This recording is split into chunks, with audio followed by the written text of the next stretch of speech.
Mengacu ilmu mitologi, kecocokan bentuk Semar dengan ibu kota baru di Pulau Kalimantan bisa menjadi suatu pertanda alam. Semar bersumpah akan kembali setelah 500 tahun untuk menjadi penasehat atau ksatria Nusantara. Wacana pemindahan ibu kota sendiri sudah ada sejak era Soekarno dan baru terwujud saat ini. Apakah berarti Semar telah menampakkan wujudnya menimbang banyaknya huru-hara yang terjadi di negeri ini belakangan? Lantas seperti apakah sejatinya kisah Sabdo Palon atau Semar dan kaitannya dengan pemindahan ibu kota tersebut? Mari kita simak selengkapnya hanya di Alikul Channel.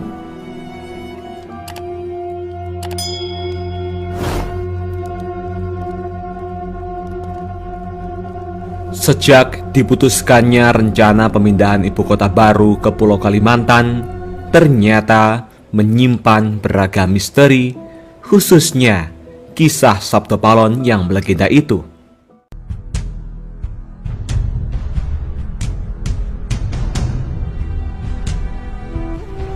Sebelum jauh mengulas mengenai misteri kembalinya Sabdo Palon, mari kita mulai dengan menguak siapakah dan bagaimana sejatinya sejarah Sabdo Palon itu sendiri.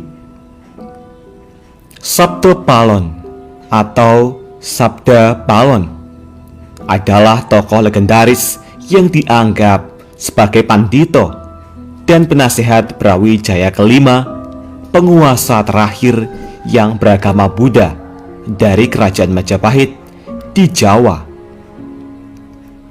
Namanya disebut-sebut dalam serat Darmo Gandul ditulis oleh Ki Kalam Wadi dengan waktu penulisan hari Sabtu Legi 23 Ruah 1830 Jawa atau Sangkala Puk Guneng Ngesti Noto sama dengan 16 Desember 1900. Serat Darmo Gandul adalah suatu tembang mecopat kesusastraan Jawa Baru berbahasa Jawa Ngoko.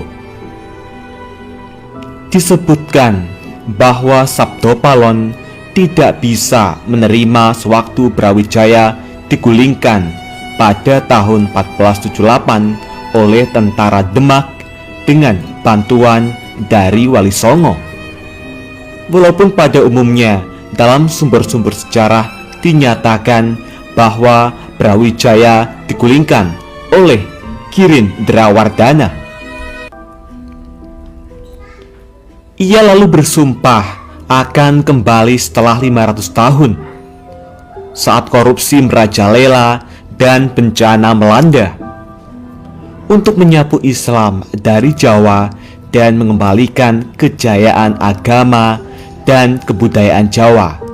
Dalam Darmo Gandul, agama orang Jawa disebut agama Budi, yang dahulu ajaran Buddha berdampingan dengan ajaran Hindu. Serat Darmo Wulan dan Serat Belambangan juga mengisahkan tokoh ini. Pada tahun 1978, Gunung Semeru meletus dan membuat sebagian orang percaya atas ramalan Sabdo Palon tersebut. Tokoh Sabdo Palon dihormati di kalangan umat Hindu di Jawa serta di kalangan aliran tertentu penghayat kejawen. Sabdo Palon seringkali dikaitkan dengan satu tokoh lain, Noyo Genggong, sesama penasehat Brawijaya kelima. Sebenarnya tidak jelas apakah kedua tokoh ini orang yang sama atau berbeda. Ada yang berpendapat bahwa keduanya merupakan penggambaran dua pribadi yang berbeda pada satu tokoh. Saat ini, petuah atau ajaran Sabdo Palon dijadikan sebuah kitab yang menceritakan sejarah asal mula Kabupaten Pati dalam bentuk sastra babat yang berisi tentang kebaikan yang berasal dari leluhur tanah Jawa. Sabto Palon identik dengan Semar dalam lakon Mahabharata versi Jawa.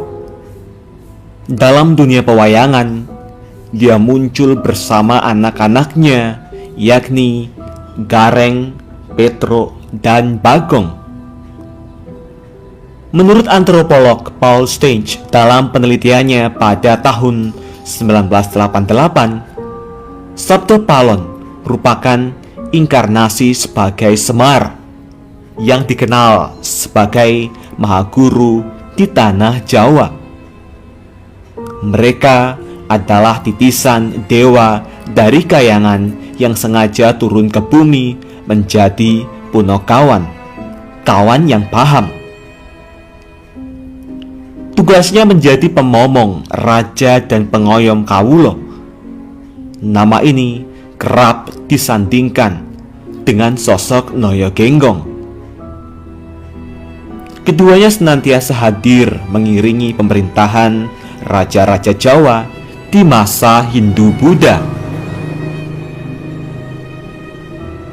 Untuk diketahui, Sabto Palon dan Noyo Genggong bukanlah nama asli, tetapi gelar yang diberikan sesuai dengan karakter tugas yang diemban. Dalam serat Darmo Gandul, Sabto Palon diartikan sebagai kata-kata dari namanya. Sabto Palon memiliki dua makna. Sabto berarti seseorang yang memberikan masukan atau ajaran, dan Palon yang berarti pengancing atau pengunci kebenaran yang bergema dalam ruang semesta. Sementara Noyo Genggong memiliki makna Noyo berarti Nayoko atau abdi raja, dan Genggong yang bermakna pengulang-ulang suara. Noyo Genggong adalah seorang abdi yang berani mengingatkan raja secara berulang-ulang tentang kebenaran dan berani menanggung akibatnya.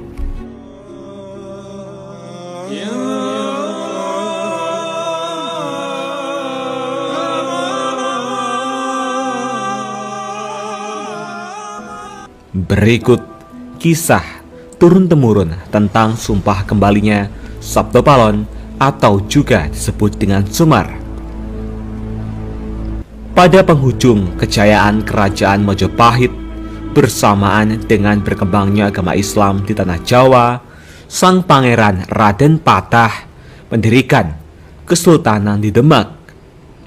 Raja tua terakhir Majapahit, Prabu Brawijaya kelima, pergi menyingkir hingga penghujung timur Pulau Jawa, Belambangan yang sekarang dikenal dengan nama Banyuwangi, didampingi dua abdinya Sabto Palon dan Noyo Genggong. Sunan Kalijaga, anggota Wali Songo termuda penasihat Raden Patah yang ikut mengislamkan tanah Jawa, menyusul sang Prabu Brawijaya kelima ke Belambangan. Sunan Kalijaga membujuk sang Prabu untuk kembali ke istana Majapahit, tetap menjadi sesepuh yang dihormati. Dialog yang alot antara Sunan Kalijaga dengan Prabu Brawijaya kelima tidak berhasil membujuk sang Prabu untuk kembali, namun berhasil meyakinkan Prabu Brawijaya kelima untuk memeluk agama Islam. Prabu Brawijaya kelima lalu mengajak abdinya Sabto Palon untuk ikut memeluk agama Islam. Sabto Palon kecewa dengan sang Prabu Brawijaya yang bersedia memeluk agama Islam dan dia menolak untuk ikut memeluk agama Islam. Dia mengingatkan sang Prabu Brawijaya kelima bahwa dia, Sabto Palon, adalah pemomong para raja di tanah Jawa. Sudah 2000 tahun lebih 3 tahun Dia hidup dan menjadi pemomong para satria Jawa hingga menjadi raja ganti berganti. Tentu, seorang yang sudah hidup 2000 tahun lebih bukan dari jenis manusia, tapi dari kebangsaan jin. Dia adalah sosok Semar yang pamomong satria-satria yang dimaksudkan ke dalam kisah pewayangan Jawa, adopsi dari kisah Ramayana dan Mahabharata dari tanah India.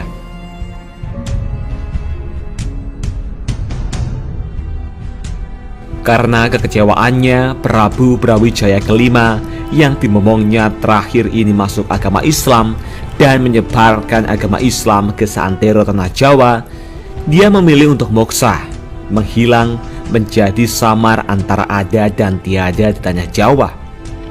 Sebelum menghilang, Sabtopalon bersumpah akan kembali ke tanah Jawa 500 tahun lagi dari saat itu. Tanah Jawa, Saka, dengan sangkela kode sastra Jawa, getir, sirno, hilang kertaneng bumi. Musnah, hilang kemakmuran dunia, yang bertepatan dengan sekitar tahun 1478 Masehi. Sabtopalon memberitahukan tanda-tanda sosial dan tanda-tanda alam yang akan muncul di zaman kembalinya nanti. Setelah 500 tahun, agama Islam yang dianut Prabu Brawijaya kelima akan menyebar bahkan seluas Nusantara. Namun Islam hanya menjadi baju yang menempel di raga, sedangkan ajarannya sudah tidak merasuk ke dalam jiwa. Para pemimpin Islam hanya fasih di mulutnya, tapi rusak perbuatannya, tamak kepada harta dan kenikmatan duniawi, tega mencuri kekayaan negara dan berbincang atau berbicara bohong menjadi-jadi. Kehidupan rakyat tampak berkecukupan, harta benda, tapi banyak yang mengeluhkan sulitnya hidup. Serasa lebih baik mati. Dan tanda alam yang akan terlihat adalah meletusnya Gunung Merapi dengan muntahan abu dan lahar ke arah barat. Sabtopalon akan kembali ke tanah Jawa adalah untuk bertugas kembali sebagai seorang pemomong. Setelah 500 tahun tanah Jawa akan memunculkan kembali seorang satrio yang akan menjadi momongannya. Sang satrio ini akan mengawali membawa kembali kemakmuran dan kejayaan bangsa Jawa Nusantara dan akan mengusung kembali ajaran budi. Budi pekerti yang luhur akan menjadi hal yang utama yang akan ditanamkan sebagai landasan dalam meraih kemakmuran dan kejayaan negara.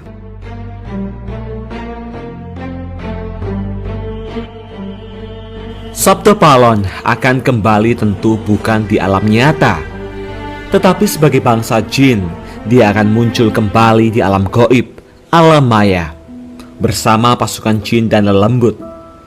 Sabtopalon akan membantu perjuangan sang satrio momongannya di dunia maya, mempengaruhi seluruh manusia yang hidup di Nusantara dengan kata-kata dan cara yang tidak dapat dibayangkan oleh Prabu Brawijaya kelima.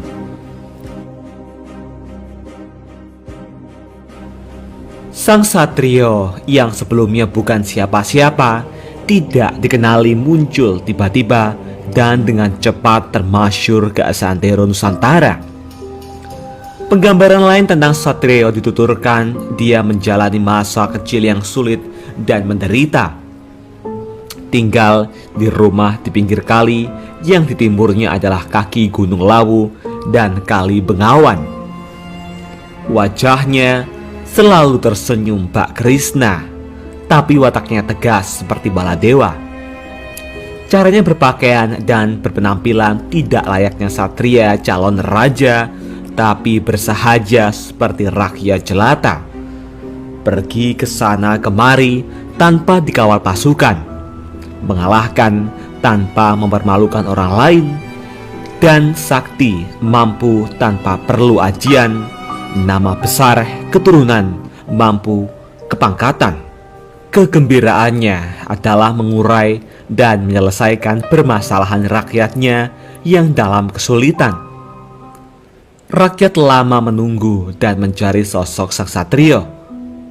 Begitu dia muncul, diresmikan sebagai calon pemimpin, segera seorang pemuda berjenggot menyatakan mendukungnya. Selesai menyatakan sumpahnya untuk kembali 500 tahun lagi dan membaparkan tanda-tanda zaman kapan dia kembali dan ciri-ciri calon momongannya, Sabto Palon segera menghilang moksa dari hadapan Prabu Brawijaya kelima. Kita bisa percaya atau tidak mitos Jawa ini, namun terkadang ucapan orang zaman dahulu dikenal sakti dan bisa menjadi kenyataan suatu saat. Seperti ramalan Jayabaya yang terkenal itu ternyata sesuai dengan kondisi di Indonesia.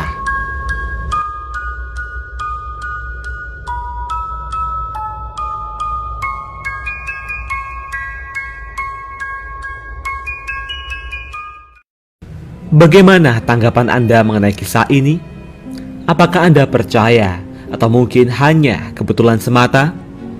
Tulis tanggapan Anda di kolom komentar. Jangan lupa like, subscribe, bagikan informasi ini. Semoga bermanfaat. Nantikan video terbaru selanjutnya.